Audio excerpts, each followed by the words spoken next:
Hello, this is Rob Horner from the University of Oregon, and you're listening to the Think Inclusive podcast.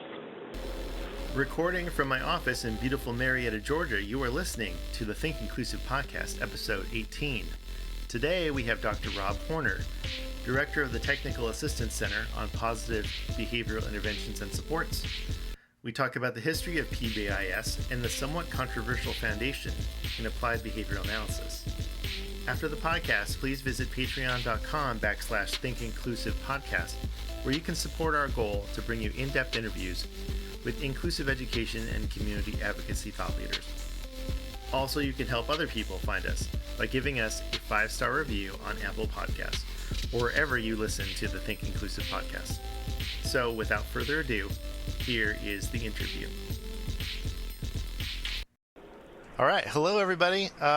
Thank you for Dr. Rob Horner for joining us on the Think Inclusive podcast. Dr. Horner is a professor emeritus of special education at the University of Oregon. He is the director of the Technical Assistance Center on Positive Behavioral Interventions and Supports, otherwise known as PBIS, which is how we're going to refer it to. And Dr. Horner has also been the associate editor of JABA, which is the Journal of Applied Behavior Analysis. Over Dr. Horner's 25-year history, Dr. Horner has a 25-year history of research, grants, management, and systems change related to school reform and positive behavior support. And he has published over 150 professional papers and 6 texts.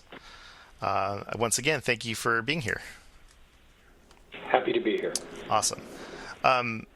So why I asked you to come onto the podcast was the PBIS and applied behavior analysis is something that gets brought up a lot when we're talking about inclusive education, and specifically on how it relates to disability rights and also just supports that we put in place for students with challenging behavior in the schools. And since I know that you have such a body of work in explaining that, and that is a passion of yours with your work, I wanted to have you on and have you explain and talk a little bit about what ABA is and its relationship to PBIS. We have a lot of listeners that are educators, but we also have a lot of disability rights advocates and activists that listen and read the content on our website, and a lot of parents. So I think this is going to be a worthwhile conversation. So why don't we go ahead and start off with explaining, I know that people have heard what ABA is, but what, in your opinion, would be the best definition of applied behavior analysis? Okay. Is that a bit? Is that too big? That's too big of a question. I'm guessing. So it's a good place to start. Okay. So let's do it this way. Sure. The basic thing to do is separate a definition of behavior analysis from applied behavior analysis. Fantastic. Behavior analysis is the study of the fundamental principles of human behavior. You start with the realization and understanding that people behave in ways that are non-random. There are patterns, there are systems, there are structures. And if you accept that as a premise, then you want to say, well, there clearly are going to be fundamental, lawful, predictable relationships that help us to understand those patterns of behavior. Behavior analysis is essentially the study of those patterns of behavior with particular emphasis on the relationship between behavior and the environment. If you were to think about why people behave the way they do, everyone would agree that some part of behavior is due to the physiology or the nurture effect that you've got. More recently, people have argued extensively that the social context you're in helps to define how you behave. And those are both probably true. But from a behavior analytic perspective, what we're really interested in is how what you learn from the environment around you changes how you behave over time. Mm-hmm. So behavior analysis is the study of the fundamental principles of human behavior. Applied behavior analysis is the application of those principles to solving socially important problems or challenges. So applied behavior analysis is a very important combination of the use of scientific principles to achieve socially valued outcomes. So it marries values and science, and in that regard is a much more complex and interfaces much more directly with how we behave as parents, how we behave as citizens, how we behave as friends and partners. So when you think about how people behave in context, that's really where you're talking about the role of applied behavior analysis. Okay. So when we're talking about, because what I'm assuming is that with applied behavior analysis, that positive behavior intervention and supports is a framework that is coming out of applied behavior analysis. Is that correct? It is. Positive behavior interventions and support, so PBIS. Mm-hmm. I love the fact that you got that it's a framework. It's not a curriculum. It's not a specific set of practices, but it uses the fundamental principles of applied behavior analysis in a larger context. We like to define PBIS as always starting with socially valued outcomes, not just the reduction of problem behavior, but actually the development of the adaptive, pro-social, and successful behaviors that allow someone to be successful in a family, in a community, in a school, in a work setting. So PBIS combines a set of practices drawn from ABA with a set of systems that are organizationally designed to promote sustainability and scalability, with the data structures that really incorporate the iterative process of continual reflection and improvement. So if you think about PBIS, always start with 1, socially valued outcomes, 2, scientifically credible practices, 3, organizational systems that are necessary for sustainability and scalability, and the continual use of data for assessment and improvement. In that regard, one of the things that we're most impressed and pleased by is that within PBIS, we on a regular basis assess not only what the outcomes are for students and families, but we also assess the extent to which we're actually implementing practices as they have been operationally defined. So we incorporate treatment integrity or fidelity measures as part of the PBIS process. There are right now over 25,000 schools in the United States. A quarter of all schools in the U.S. are actively engaged in implementing PBIS, and data from last academic year allows us to describe over 14,000 of them in terms of the extent to which they're implementing with fidelity. Mm-hmm. So that gives you a little bit of there's a direct link between ABA and PBIS, but PBIS incorporates some of the organizational systems and data structures that aren't necessarily attached to ABA, but then you get into everybody has their own definition. Right. Right, which I guess is going to bring me to one of the main reasons why I wanted to have this conversation with you is that I hear many disability rights activists share concern about PBIS and the roots of applied behavior analysis, and how it relates to, I guess, a traumatic or difficult past with having their behavior changed, maybe without their consent or in a aversive way. So I guess before we delve into that, and I don't know if you have an opinion about this, but is the history of applied behavior analysis, is that history problematic? Because of in some people's minds, the emphasis on compliance and control of behavior? I think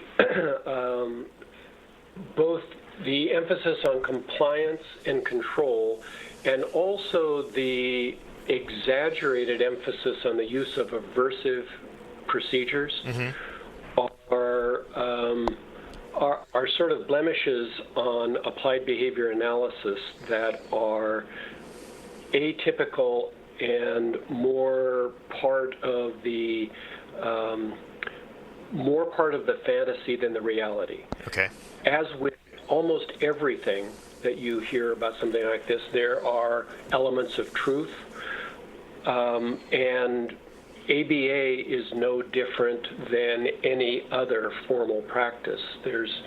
You got to remember, there are no good ideas that we can't do badly, and I would argue that for the tremendous positive contributions that applied behavior analysis has made to society, you can definitely find examples where people have used the science inappropriately and unnecessarily.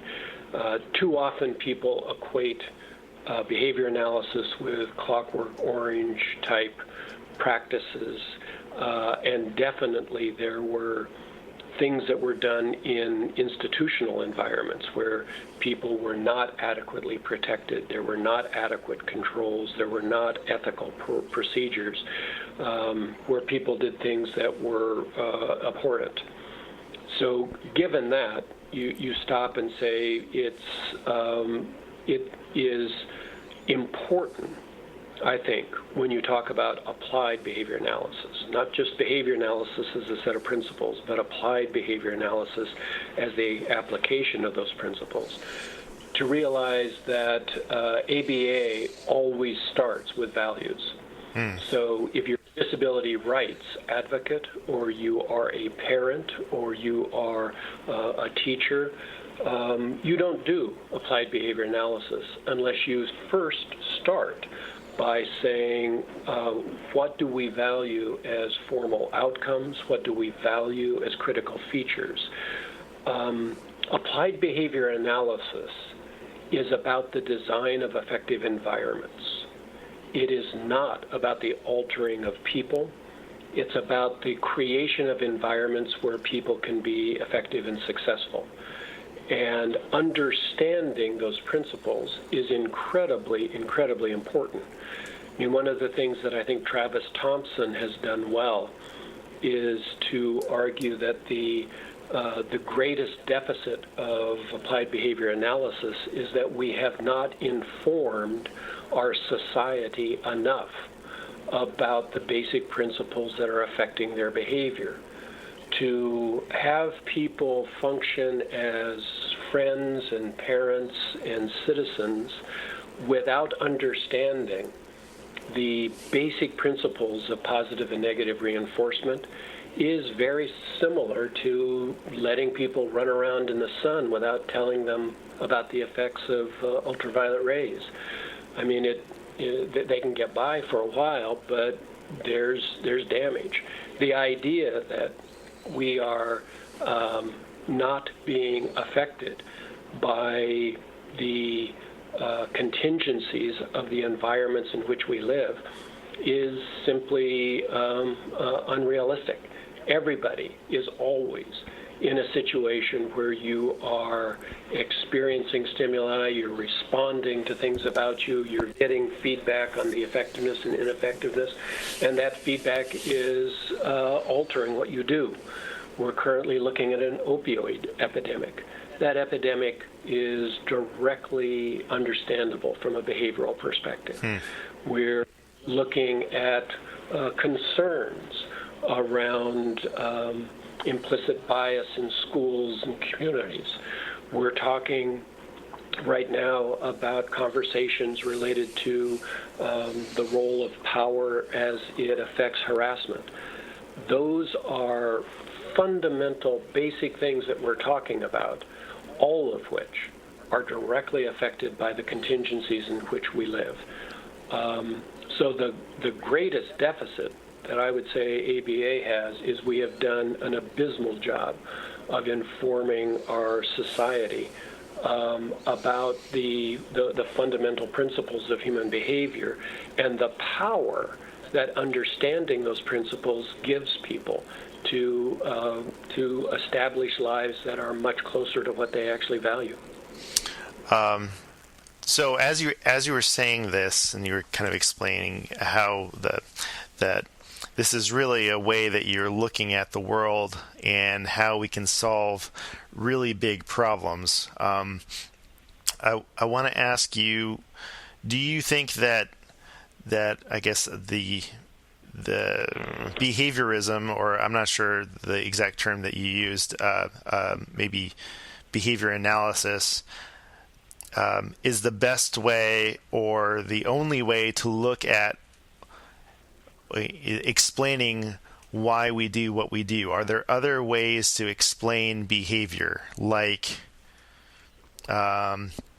personality or self-regulation, or biological causes or concerns, or is that also kind of in how you view or your worldview as far as behavior globally?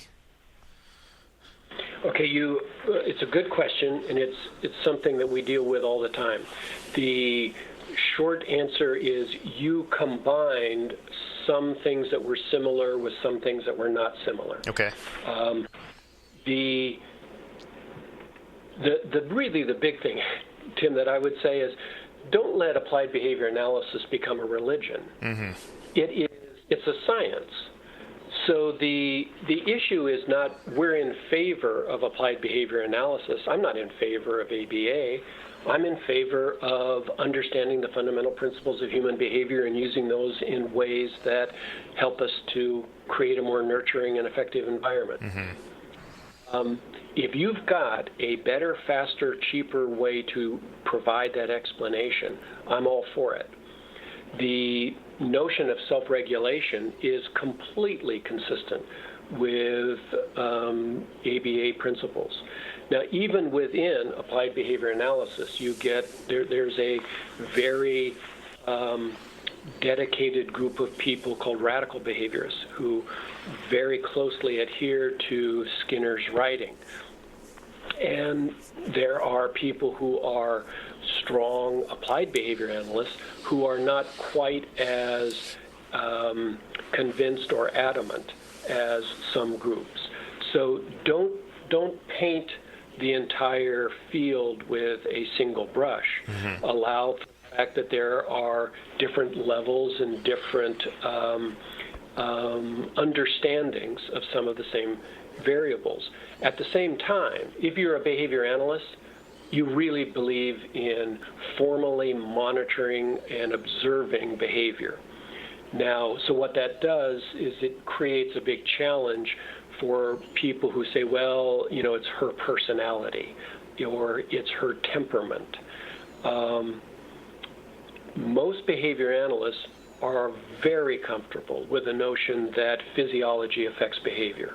There are massive differences between the physiological, the hormonal, the biological structures of men and women, of people of different kinds. And you do, in fact, have biological characteristics that make certain behaviors more likely than others.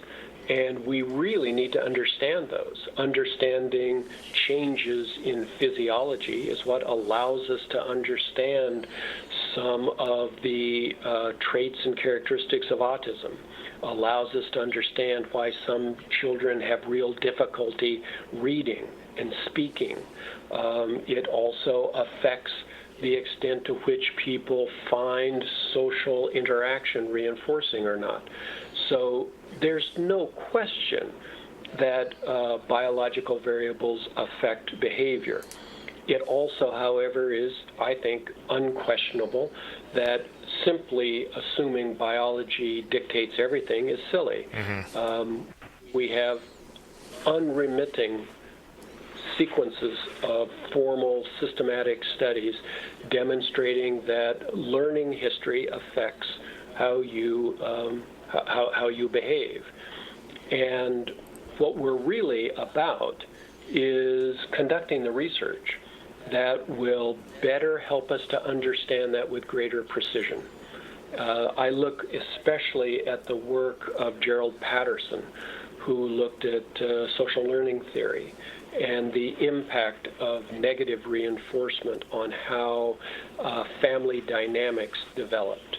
And Patterson described, just with phenomenal eloquence and clarity, the effect of allowing escape from unpleasant situations to guide the training of your behavior leads to incredibly coercive and unhappy social interactions, especially among children and parents. And it was his research, not just describing that, but then using that knowledge to both prevent and remediate family and child interaction patterns that has led to at least a dozen formal systems of responding to children with significant disabilities. I would encourage you to look at the work of Joe Luzishin, University of British Columbia, work around families and children who are in different kinds of support and care facilities. So the point is, there are people who have used those principles eloquently. It's not that easy. So in part, that's what we are trying to do with PBIS. We want to take everything that we know about basic principles of behavior and say, if you know that, how do you create a classroom that is just a welcoming, a systematic, an effective learning environment, not just for those well-adjusted kids who will learn almost regardless of what you do, but for the full set of kids that you're going to experience in a pluralistic society. Now, if you can teach everybody, that means you're really teaching well. And that's a hard thing to do, understanding and building the ability to do that, in my mind, is going to require a very good understanding of basic principles of behavior. Thank you. Thank you very much for that, the explanation. So I hear you talking about teachers and setting up their classrooms and, administrators setting up their schools, so that everyone can be successful. And I know that is part of PBIS.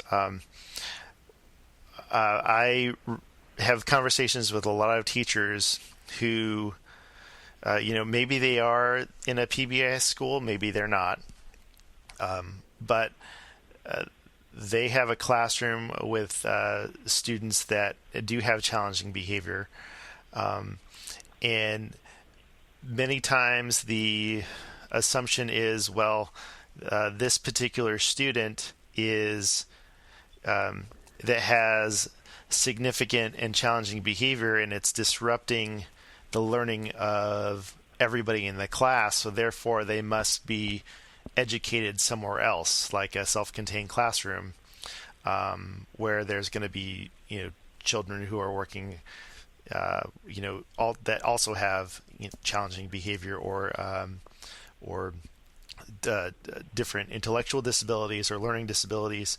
How does PBIS and maybe applied behavior analysis, how does that help us inform what we know about the effectiveness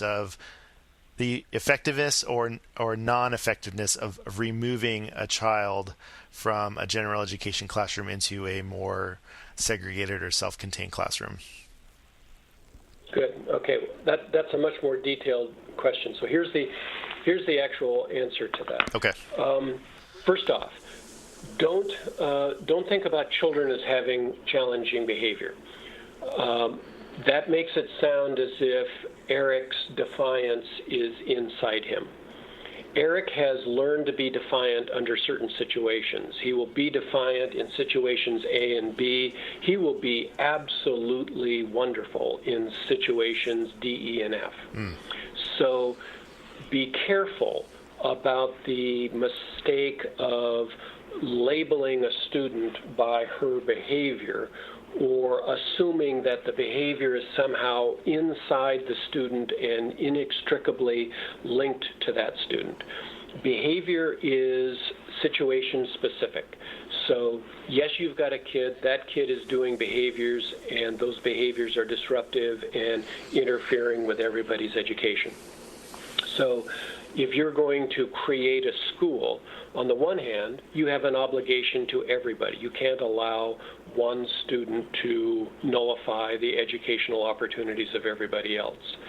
That argument is what has led over and over again to exclusionary practices. The second thing we know, and this is largely due to work of Tom DeShawn and others, is taking a group of kids who behave badly and putting them together increases the likelihood that those kids will learn more bad behavior from each other. And therefore, it's very, very hard to argue that that's in the best interest of the student with a problem behavior. So now you're sort of caught between a rock and a hard place.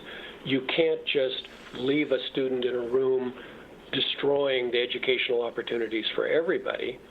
Taking them out and isolating them it makes the other room easier for a little while, but our experience is that if you create an environment where one kid is behaving badly and you remove that student, that buys you about 3 weeks. And within 3 weeks, there will be another student who has learned to behave badly in that environment. So tie behavior not just to students, but to context of the environment. So here's what PBIS does.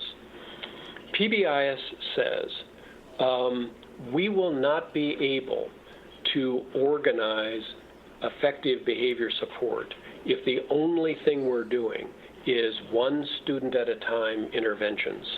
We love functional behavioral assessment, individualized planning, comprehensive systems of care, but they are expensive. And quite frankly, very few schools do it with a level of precision that we would consider to be an elegant use of the technology. So instead, let's do this. Let's start by saying, what's the smallest number of critical features of an effective classroom? What's the smallest number that we should expect from everybody? Every classroom that you walk into, what would you see? And if we say this is sort of like the ground or the floor of an effective environment, then we can build from that much more efficiently. And whatever we say is the ground cannot require any new resources. Mm-hmm. So what can we do with the existing resources? So if you look within PBIS, we've identified 10 events, 10 features of effective classrooms that are very strongly supported in the literature. They are features that there is no teacher in the United States right now who can't do them. And they are directly related to not just improved social behavior, but improved academic outcome. And they're not that complicated. They're things like start within the first 10 days of school and identify 3 to 5 positively stated behavioral expectations, like be respectful, be responsible, be safe. Teach not just the words, but teach what it means. So being respectful means you raise your hand. Don't just tell people raising your hand is what you do. Teach them. Teach them how to do it and when to do it. And use good teaching pedagogy. Actually show this is an example of doing it the right way, this is an example of doing it the wrong way. So let's actually practice it. Second, don't just teach isolated behaviors, but teach routines.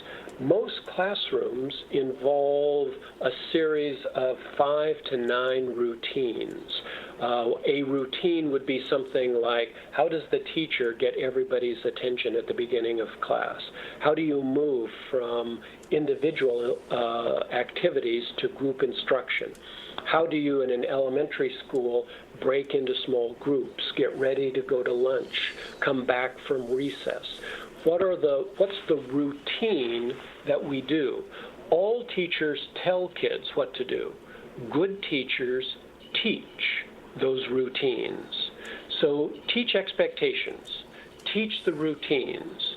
Third, build at least a formal system for acknowledging doing things the right way so that in your classroom, students are recognized for doing things correctly at least 5 times as often as they're corrected for doing things wrong. Mm-hmm. Create a positive environment. This is not hard to do. I was a teacher. We built this because we were teachers, not because we're a bunch of university people. So in part, those are simple examples. The other big one is consequences for problem behavior need to be tied to the function of the behavior, not the form of the behavior. Function means it's as important to know why somebody keeps doing something as it is to know what they do. It's also important to know where and when problem behavior is most and least likely. So if you know that a student is behaving disruptively to get attention, one of the last things you want to do is give them attention. If you know that a student is behaving badly because she's embarrassed that she doesn't know how to do the work, sending her out of the class is negatively reinforcing that behavior. So think what I've just said. What I've gone through sounds like intuitively obvious information. That is not information that is reflected in schools. So now I actually am answering your question, but I'm trying to do it systematically. Yes. So with PBIS, you've got this one student who's behaving badly. Our first question is not, what are you going to do to fix that student? Our first question is, does the classroom deliver the 10 core features of a minimally effective environment? And if you're not doing that, start with those things, because that draws the student in. And regardless of what else you do, if you don't do those things, the positive behaviors that the student does are not going to get acknowledged and trapped and rewarded and encouraged. So unless you are teaching and encouraging what you want, you have no right in our framework of complaining about what they're doing wrong. Second, now, you're going to have, our experience is you will have about 80 to 85% of students who behave well if you do things with instituting the smallest, cheapest set of practices for making a school work. But you're still going to have, 10 to 15% of kids who are creating unhappiness, and that's still too many. So then you stop and you say, well, wait a minute. What are those kids doing? And again, what's the smallest thing we could add that would make life better? So we look at the literature again, and we look at the work of Leanne Hawken, and we look at the work of many people who have studied more systematic self-regulatory systems. And it says, here's what you want to do. You want to make sure you've done the teaching so the student understands what they're supposed to do. Then you want to increase the structure. So you exaggerate the prompts and the cues in the environment for when to behave well and how to get feedback. 3, you want to up the frequency and precision of feedback. And 4, you want to really make sure that problem behaviors are not being rewarded by peers or inadvertently by teachers. And how would you do that? There are 4 practices, 4 programs. One is called check in, check out. One is called first step to success. Another is check and connect. Another is a social skills program. There are programs all have the same core features. They increase structure, increase instruction, increase feedback, increase the precision with which consequences are tailored to function. And the great part is they're cheap. You can implement check-in, check-out for an entire elementary school for a cost of about 10 hours a week. And the data indicate you'll get at least a 50% reduction in problem behavior with 2/3 of the students who go on the case. So what that means is now, remember, we've got 80-85% of kids who are behaving pretty well. Mm-hmm. Now we capture another 12%. That means we've only got 2 to 3% of the kids who have really much more significant needs. They actually have mental health needs, or they have social situations that are exaggerated and dangerous and traumatic, or they have disabilities that actually alter their ability to respond successfully to an otherwise effective environment. For those students, there is no program. You've got to individualize. And to do that, you need to understand their behavioral profile, their academic profile, their mental health profile, their social context profile, and you build a comprehensive individualized plan. Those are likely to be successful, but they're also quite expensive. So those are not things that you can do a lot of. That's where you're going to rely on social workers, counselors, special school psychologists, people with much more in-depth behavioral training who can work not just with the teacher and the student, but also often with family and peers. Now what you've got, look what just happened. You created a question, which is, how do we deal with Eric when he's destabilizing room 9? Mm-hmm. I'm giving you an answer that says, here are 3 tiers. I want you to start with basic stuff. I want you to add a second layer. And only then, if Eric is still a player, then we're going to have the resources basically to deal with Eric. Now, you raised it as, what about inclusive versus exclusive?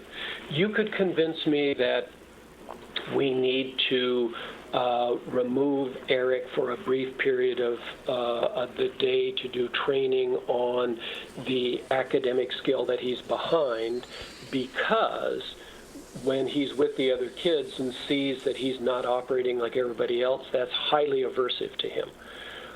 But I would say there are other ways of dealing with that. I could do peer instruction. Look at what Charlie Greenwood has taught us about peer interaction and instruction as a way to obviate that kind of problem. If you take the time and actually combine both respect for the child and application of the science of human behavior, the intervention you're going to come up with is far less draconian and far more tailored to both the context and the student. Because the other thing you do is you do not build behavior analytic programs that don't fit the context. There's never one way to solve the problem. So what you want to do is to come up with something that is both technically sound and a good contextual fit. It must, the things that we ask a teacher to do or that we ask the behavior specialist to do must fit her or his values, skills, resources, and administrative support. When you build programs that are tailored to function and designed to fit the context, you get things that are both implemented with fidelity and implemented with impact. So what I heard you saying about before about how many schools around the country that are implementing PBIS, which I think, if I remember correctly, is around 25,000. Is that correct? Yeah. Okay. The United States has a little over 100,000 schools. Okay. So, and you said that about 14,000 of them are implementing PBIS with fidelity. No, I said 14,000 of them measured fidelity. Measured fidelity. Okay. Yeah, okay. I see what you mean. And the reason why that's so important is if you're really a behavior analyst, I mean, come on. The most important contribution of behavior analysis to the world is to teach the measurement of behavior over time in iterative manner and using those data for decision making. I mean, the principles of behavior are really fascinating and fantastic and wonderful, but there is no doubt in my mind that our major contribution to the world is really getting much more emphasis in the collection and use of data for decision making. And we see that so often in PBIS. We actually have done 2 randomized controlled trials in North Carolina and Oregon where we've shown that teams in schools that would meet and talk about behavior problems shifted from discussions that were essentially just admiring the problem to being taught this is actually how you use data to organize and implement solutions. And when they did that, they were the exact same humans. It was really great. You can see people implement practices that are locally relevant and effective, and over time they actually produce change in student outcomes. Now I know that there's a big push in schools in general with data and having using that to make decisions educationally, and I wonder if the schools that are using PBIS, if they are taking that into consideration, it's they're using the information that they gather from doing their formative assessments and creating interventions for students who have gaps in their academics. But I don't see that necessarily with behavior, and I wonder if that's the same, if it's really the same kind of way of answering or coming up with the solutions to the problem is if we can get schools to buy into both of those. Is that what you see when you look at our educational system as it stands right now? The concern about accountability and test scores, if we had maybe focus that energy into also into expected behavior and those values, that we would also see the same sort of transformation? Okay, several different questions. Sorry. So Sorry. This is actually a really big topic.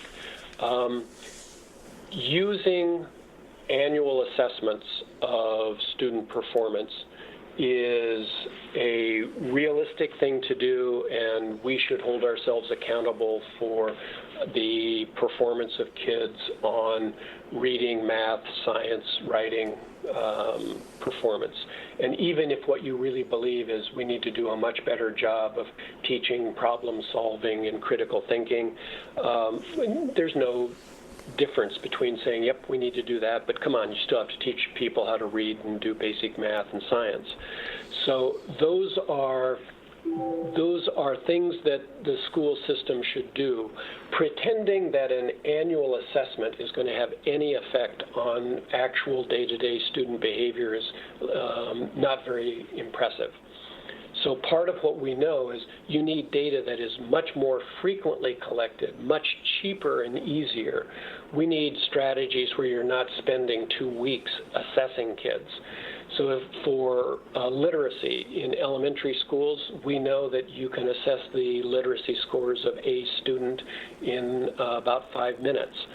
And within that time, you can get a pretty good idea of where a particular student is moving. And that ability is going to become easier and easier and easier to collect as the technology becomes better at interpreting voice recognition.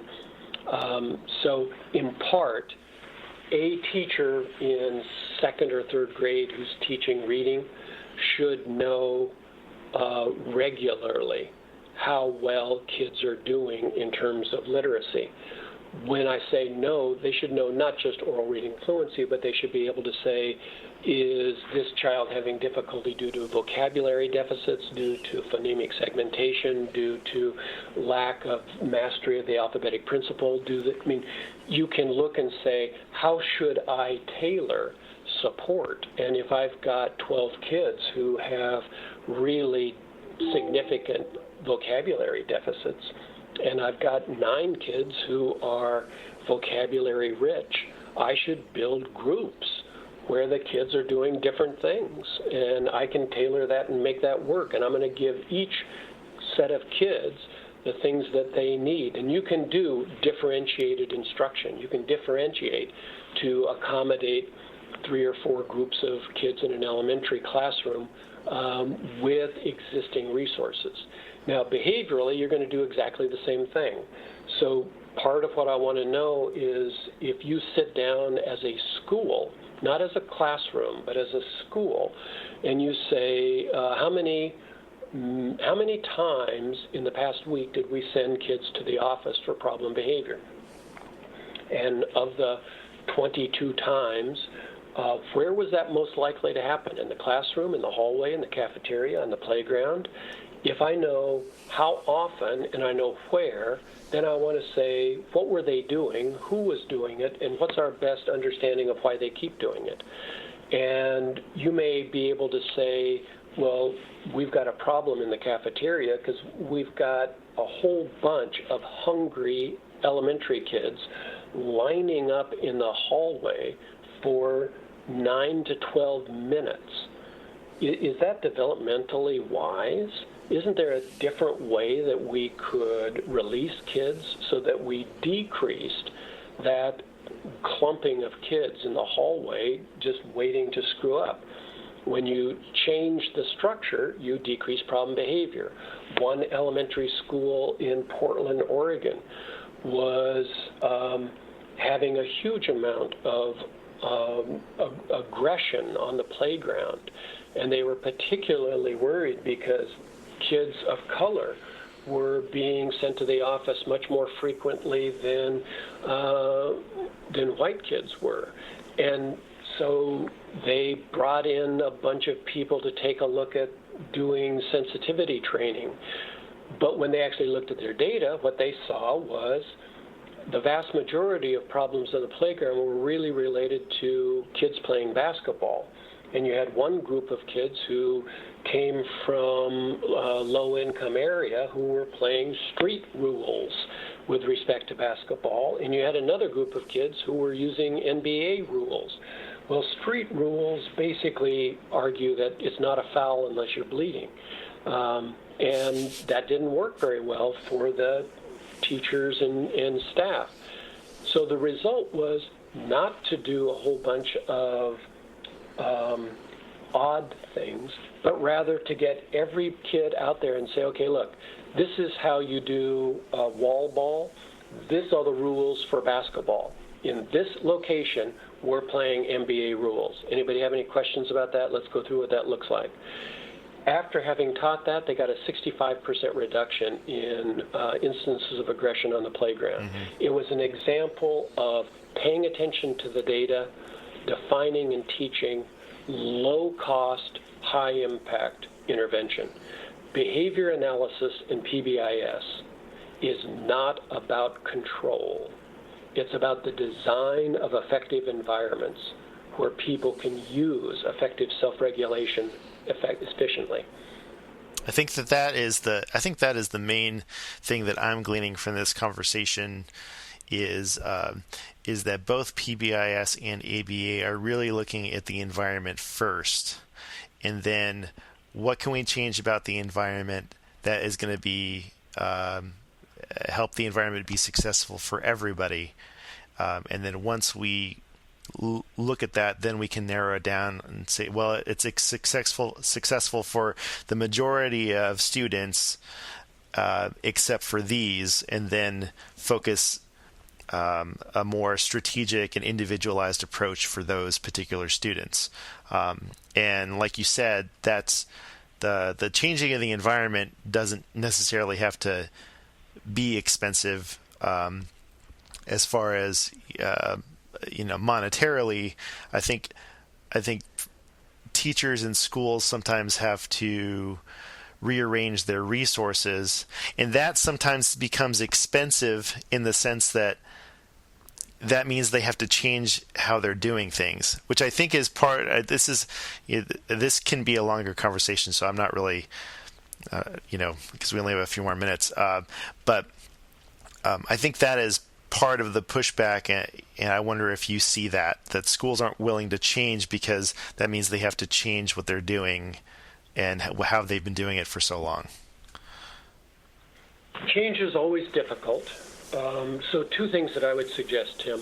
One is it would be really good if your listeners would take a look at a recent book by Anthony Biglin, called The Nurture Effect. And it is a book about using the science of human behavior to create a more nurturing society. And it's very accessible. It's not difficult. You don't have to know about statistics or research design to understand it. But it's an example of doing just what you were saying.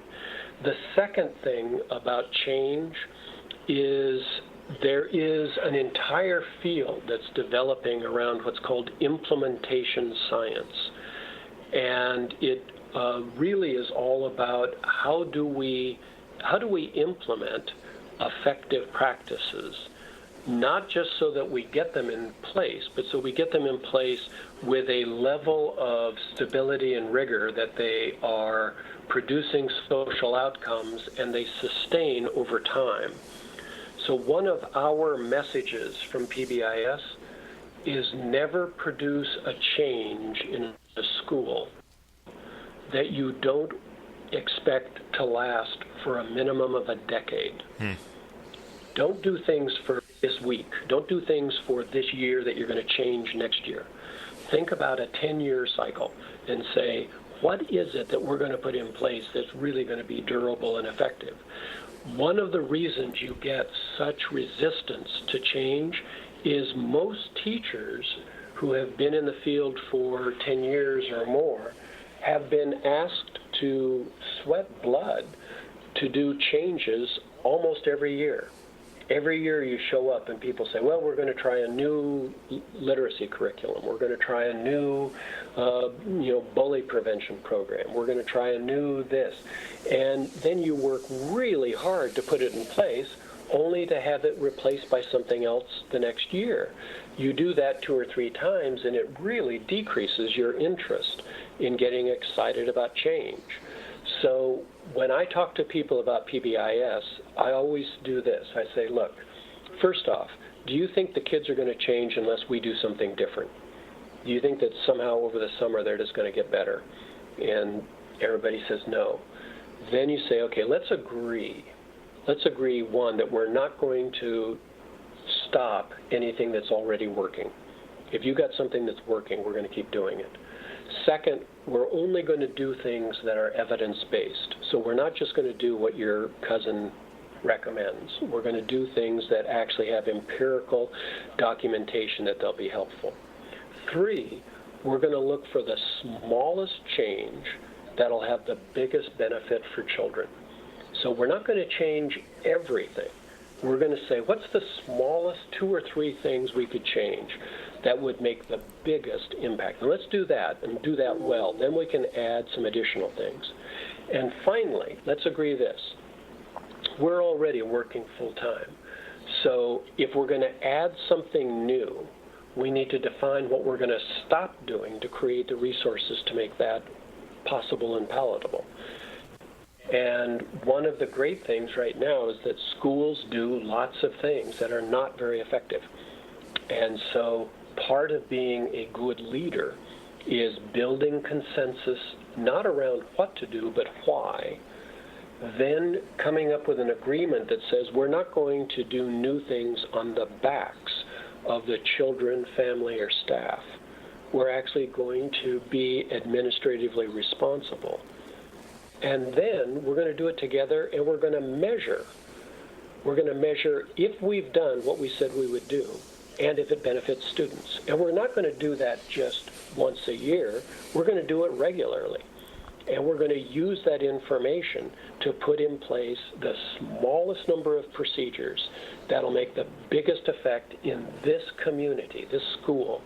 And over time, we're going to build a highly inclusive, equitable environment where kids can come from many, many different contexts and still be academically and socially successful.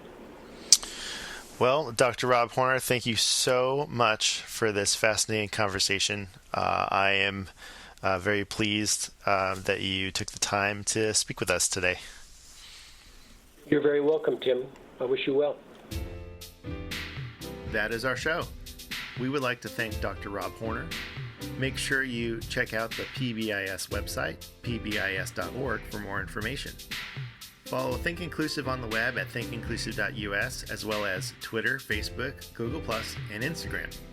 Today's show was produced by myself, talking into USB headphones, a Zoom H1 Handy recorder, MacBook Pro, GarageBand, and a Skype account. You can also subscribe to the Think Inclusive podcast via Apple Podcasts, Google Play, Stitcher, or Podomatic, the largest community of independent podcasters on the planet. From Marietta, Georgia, please join us again on the Think Inclusive podcast.